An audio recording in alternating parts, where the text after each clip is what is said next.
The AGP C16 Concrete Saw, an excellent tool for wet and dry indoor and outdoor cutting.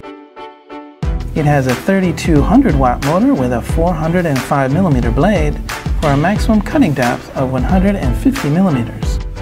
The motor has advanced motor electronics with overload and thermal protection.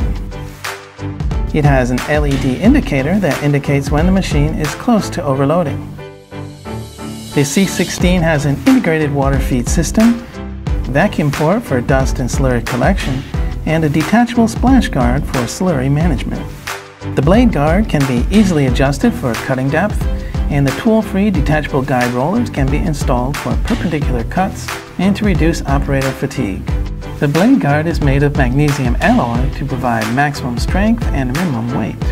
The C16 can be used for flush cutting. The detachable blade guard makes it easy to switch between flush and standard cutting. We offer an optional dust skid for dry cutting and other accessories such as dust extractors.